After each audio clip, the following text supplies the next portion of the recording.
দিনটি ছিল 1508 সালের 6 মার্চ। কাবুলের দুর্গে সম্রাট বাবরের একটি পুত্র সন্তান জন্মগ্রহণ করে। শিশুটির নাম রাখা হল নাসিরউদ্দিন মুহাম্মদ, ডাকনাম হুমায়ুন। হুমায়ুনের মা মাহাম বেগম ছিলেন হেরাতের সুলতানের আত্মীয়। জন্মের মাত্র 4 বছর পরেই হুমায়ুনের শিক্ষা জীবন শুরু। গণিত, দর্শন, জ্যোতির্বিজ্ঞানে ছিল তার দুর্নিবার আগ্রহ। আরবি, তুর্কি, ফার্সিতে ছোটবেলা থেকেই তিনি অনর্গল কথা বলতে পারতেন।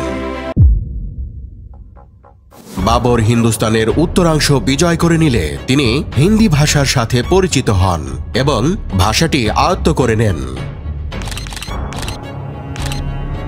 ইসলামী ধর্মতত্ত্ব, দর্শন আর তুর্কি সাহিত্য, ফার্সি সাহিত্য ইত্যাদি ক্ষেত্রে তিনি একজন দক্ষ মানুষ ছিলেন।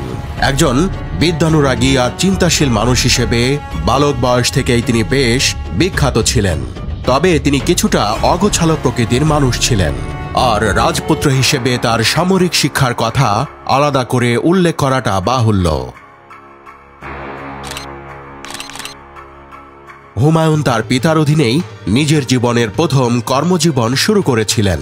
মাত্র 13 বছরে তিনি বাদাখশানের শাসন ক্ষমতায় অধিষ্ঠিত হয়েছিলেন। 1526 সালের পানিপথের প্রান্তরে তিনি পিতার সাথে দৃঢ়চিত্তে সাহসিকতার সাথে লড়াই করে সবার দৃষ্টি আকর্ষণ করে নিতে সক্ষম হন। এর আগে হিসার ফিরোজাই এক আফগান সেনাবাহিনীকে পরাজিত করে তার দক্ষতার প্রতি বাবরকে আশ্বস্ত করতে সক্ষম হন। পরবর্তীতে নিজের সাহসিকতা, দক্ষতা আর যোগ্যতার চূড়ান্ত ছাপ রাখেন 1527 সালে রাজপুতের বিরুদ্ধে সংঘটিত খানুয়ার যুদ্ধে। এই যুদ্ধটি মুঘলদের জন্য বেশ কঠিন একটি যুদ্ধ ছিল এবং এই যুদ্ধে পরাজয়ের মানে ছিল বিগত বছরগুলোতে মুঘলদের সমস্ত অর্জন জলাঞ্জলি দিয়ে কাবুলের দিকে পিছু হটা। খানুয়ার যুদ্ধের পর হুমায়ুন আবারও বাদাখশানের শাসক হিসেবে বাদাখশান চলে যান। পরবর্তীতে 1529 সালে আবারও আগ্রায় পিতা বাবরের সাথে যোগ দেন। 1530 সালের 22 ডিসেম্বর আগ্রার পুরাতন দুর্গ নিজের শারীরিক দুর্বল অবস্থা নিয়েই সম্রাট বাবর রাজদরবারে তার সিংহাসনে গিয়ে বসলেন। পরিবার আর সভাসদের সবাই অনুরোধ করেছিলেন যা বলার তা নিজের ব্যক্তিগত কক্ষ থেকেই ঘোষণা করতে, কিন্তু সম্রাট বাবর চাইছিলেন যা বলার তা এই সিংহাসন থেকেই বলবেন। অসুস্থ সম্রাট সিংহাসনে বসে আছেন। দরবার আর পরিবারের লোকেরা উৎসুক দৃষ্টিতে সম্রাটের দিকে চেয়ে আছেন। সম্রাট বাবর হঠাৎ কিছু বলতে শুরু করলেন। আল্লাহর কৃপায় ও আপনাদের সমর্থনে আমি আমার জীবনের সবকিছুই অর্জন করতে সক্ষম হয়েছি। পৃথিবীতে আমার সব ইচ্ছাই পূরণ হয়েছে, তবে আমি সুস্থ অবস্থায় নিজের সব কাজ সম্পূর্ণ করতে পারলাম না। আজ আপনাদের সামনে আমি নিজের শেষ ইচ্ছা প্রকাশ করছি। আমার পরে আমি মুঘল সিংহাসনে হুমায়ুনকে বসিয়ে যেতে চাই। আমি আশা করব আমার প্রতি আপনারা যেমন অনুগত ছিলেন, বাদশাহ হিসেবে আপনারা হুমায়ুনের প্রতিও ঠিক তেমনই অনুগত থাকবেন, তার সকল কাজকে সমর্থন জানাবেন। আমি আশা করছি মহান আল্লাহর দয়ায় হুমায়ুন সফলভাবে তার দায়িত্ব পালন করতে সক্ষম হবে। দরবারে উপস্থিত বাবরের সভাসদরা কান্না ভেজা চোখে তাদের প্রিয় সম্রাটের সামনে শপথ করলেন তারা নিজেদের জীবন দিয়ে হলেও তাদের সম্রাটের শেষ ইচ্ছা অক্ষরে অক্ষরে পালন করবেন। এরপর সম্রাট বাবর হুমায়ুনের দিকে তাকিয়ে দুর্বল কণ্ঠে বললেন, হুমায়ুন, আমি তোমাকে তোমার ভাই বোন, আত্মীয় স্বজন ও তোমার প্রজাদের আল্লাহর হাতে সমর্পণ করে যাচ্ছি। সম্রাট বাবর চাইলেই পারতেন নিজের ব্যক্তিগত কক্ষে সবাইকে ডেকে নিজের শেষ ইচ্ছার কথা বলে যেতে, কিন্তু তিনি ষড়যন্ত্রকারীদের কোনো সুযোগ দিতে রাজি ছিলেন না। তিনি জানতেন তার মৃত্যুর পর হুমায়ুনকে সিংহাসনে বসতে বাধা দেয়া হবে।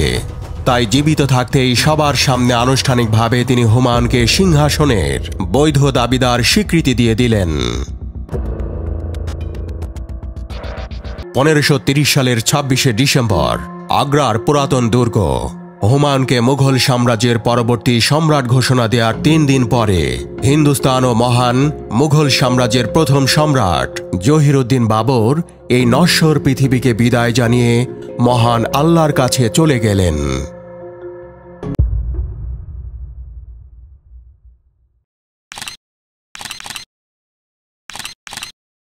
1530 সালের 26শে ডিসেম্বর সম্রাট বাবরের মৃত্যুর পর সম্রাটের ইচ্ছা অনুযায়ী তারই পুত্র হুমায়ুনের মুঘল সিংহাসনে অধিষ্ঠিত হওয়ার কথা ছিল, কিন্তু এখানেই লেগে যায় একটি দ্বন্দ্ব। সম্রাট বাবরের জীবদ্দশায় তার সভাসদরা সিংহাসনে হুমায়ুনের অধিকার মেনে নিলেও সম্রাটের মৃত্যুর পরই সদ্য মারা যাওয়া সম্রাটের শেষ ইচ্ছার প্রতি নিজেদের ওয়াদার কথা বেমালুম ভুলে গিয়ে বেঁকে বসেন। এই ষড়যন্ত্রের প্রধান ব্যক্তিটি ছিলেন বাবরেরই প্রধান উজির নিজামুদ্দিন আলী, এবং তিনি বাবরের জীবদ্দশাতেই পরবর্তী মুঘল সম্রাট হুমায়ুনের বিরুদ্ধে ষড়যন্ত্র শুরু করে দেন। প্রকৃতপক্ষে তিনি যুবরাজ হুমায়ুনকে মুঘল সিংহাসনে বসার উপযুক্তই মনে করেননি। হুমায়ুনকে সিংহাসনে বসার পক্ষে অযোগ্য হিসেবে বিবেচনা করার মতো অন্যতম একটি কারণ হল হুমায়ুনের মা মাহাম বেগম ছিলেন একজন শিয়া মতাবলম্বী। যদিও হুমায়ুন নিজে শিয়া মতাবলম্বী ছিলেন না, বরং তিনি ছিলেন সুন্নি মতাবলম্বী, কিন্তু প্রধান উজির চাননি হুমায়ুনের সিংহাসন প্রাপ্তির মাধ্যমে মুঘল সালতানাতে সাফাভি পারস্য সাম্রাজ্যের প্রভাব বৃদ্ধি পাক। আরেকটি প্রধান কারণ ছিল তিনি মনে করতেন বিশাল মুঘল সাম্রাজ্যের শাসক হওয়ার মতো দক্ষতা বা প্রজ্ঞা কোনোটি হুমায়ুনের নেই। অন্যদিকে বাবরের অন্যান্য পুত্র সন্তানরা বয়সের দিক দিয়ে হুমায়ুনের চেয়েও ছোট ছিলেন। বাবরের মৃত্যুর সময় কামরান মির্জার বয়স ছিল 21 বছর, আশকারি মির্জার বয়স ছিল 14 বছর, আর হিন্দাল মির্জার বয়স ছিল মাত্র 11 বছর। প্রধান উজির বাবরের পুত্রদের বয়সের এই সীমাবদ্ধতাটিকেই কাজে লাগিয়ে সিংহাসনের জন্য বাবরেরই শ্যালক মেহেদি খাজাকে মনোনীত করেন। সম্পর্কের দিক দিয়ে মেহেদি খাজা বাবরের বোন খানজাদা বেগমের স্বামী ছিলেন। বাবর জীবিত থাকতেই বাবরের নিকট মেহেদি খাজার এই ষড়যন্ত্রটি ধরা পড়ে যায়, কিন্তু প্রধান উজির সেই যাত্রায় নিজেকে বাঁচিয়ে নিতে সক্ষম হন। মেহেদি খাজাকে সিংহাসনে বসানোর পরিকল্পনার ব্যাপারে উজির নিজামুদ্দিন আলীর সমর্থন থাকলেও মেহেদি খাজার পরিবর্তিত আচরণে তিনি ঘাবড়ে যান। মেহেদি খাজাকে সিংহাসনে বসানোর চিন্তা বাদ দিয়ে তিনি সিংহাসনের প্রতি হুমায়ুনের দাবি মেনে নিয়ে নিজেকে রক্ষা করতে বেশি সচেষ্ট হন।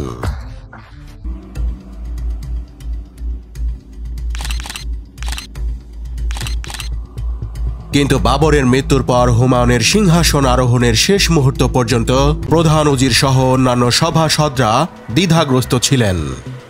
সম্রাট বাবরের মৃত্যুর পর 4 দিন মুঘল সালতানাতের সিংহাসন খালি পড়েছিল।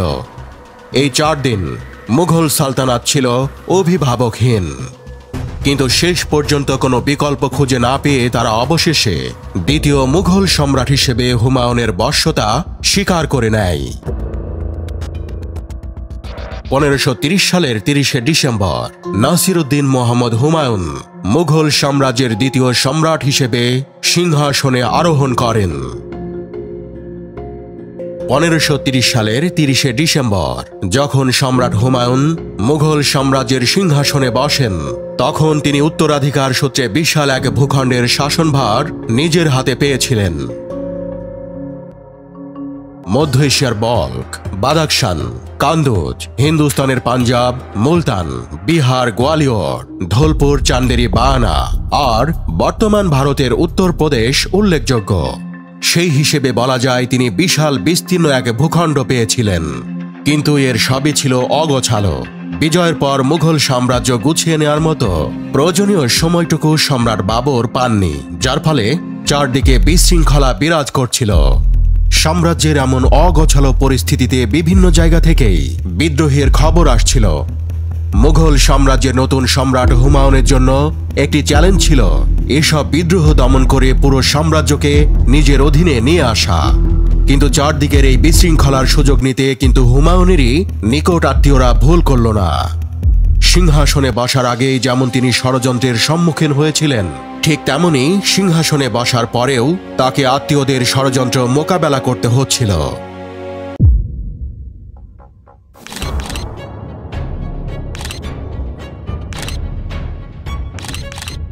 এদের মাঝে উল্লেখযোগ্য ছিলেন হুমায়ুনের সৎ বোন মাসুমা বেগমের স্বামী এবং হেরাতের শাসক হুসাইন বাইকারার নাতি জামান মির্জা।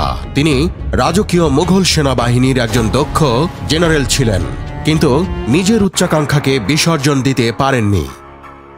এছাড়া তাইমুরেরই রক্তের সম্পর্কে সম্পর্কিত মোহাম্মদ সুলতান নিজেকে হিন্দুস্তানের শাসক হিসেবে ভাবতে শুরু করেছিলেন, আর মেহেদি খাজার কথা তো আগেই বলা হয়েছে। তবে যাই হোক, হুমায়ুন শেষ পর্যন্ত সিংহাসনের দৌড়ে নিজেকে আত্মীয়দের ষড়যন্ত্র থেকে রক্ষা করতে পেরেছিলেন।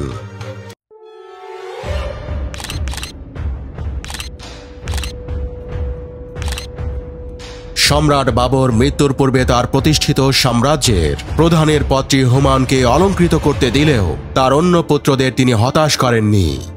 নিজের সাম্রাজ্যে তিনি তাদের জন্যও বেশ কিছু অঞ্চল শাসন করতে দেওয়ার জন্য হুমায়ুনকে নির্দেশ দিয়ে যান।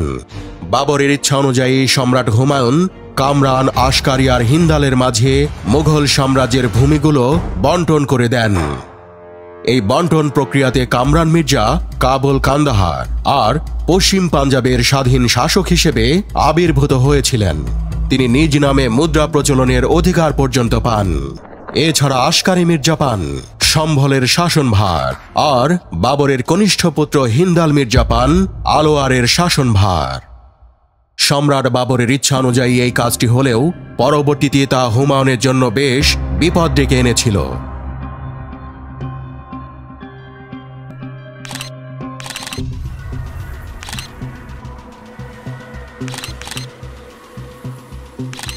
সম্রাট বাবর হয়তো চাইছিলেন সিংহাসন নিয়ে তার উত্তরাধিকারের মাঝেই কোনো যুদ্ধ বেঁধে না যাক, কারণ তিনি কামরানের উচ্চাকাঙ্ক্ষা সম্পর্কে বেশ স্পষ্ট ধারণা রাখতেন। কিন্তু ওই যে কথায় আছে না, যা হবার তা হবেই। কামরানের সাথে শেষ পর্যন্ত হুমায়ুনের দ্বন্দ্ব লেগেই যায়। মুঘল সাম্রাজ্যের সম্রাট হওয়ার পথটা হুমায়ুনের জন্য খুবই পিচ্ছিল ছিল। অনেক ষড়যন্ত্র আর বাধা বিপত্তি পাড়ি দিয়ে তাকে পিতার সাম্রাজ্যের সিংহাসনে বসতে হয়েছিল। অবশ্য বসেও তিনি খুব একটা স্বস্তি পাননি। শুরুতেই ঘনিষ্ঠ আত্মীয়দের ষড়যন্ত্র মোকাবেলা করতে হয়েছে তাকে, আর ভাইরাও তাকে কম বিরক্ত করেনি। তিনি তার পিতার কাছে ওয়াদাবদ্ধ ছিলেন যে ভাইরা তাকে যতই বিরক্ত করুক না কেন, তিনি যেন তাদের প্রতি কখনোই কঠোর না হন। এই প্রতিজ্ঞাটি রক্ষা করতে গিয়ে তিনি তার পরবর্তী জীবনে বেশ কষ্ট করেছিলেন। আর এখন মুঘল সাম্রাজ্যের নতুন সম্রাট হিসেবে হুমায়ুনের প্রধান দায়িত্ব হবে উত্তরাধিকার সূত্রে পাওয়া নিজের বিস্তীর্ণ কিন্তু অগোছালো ভূখণ্ডগুলোকে শক্ত হাতে নিয়ন্ত্রণ করে হিন্দুস্তানের মাটিতে মুঘল সাম্রাজ্যকে অজেয় করে গড়ে তোলা। এই একটি ব্যাপারে হুমায়ুন অনেকটাই নিশ্চিত যে তিনি তা করতে সক্ষম হবেন।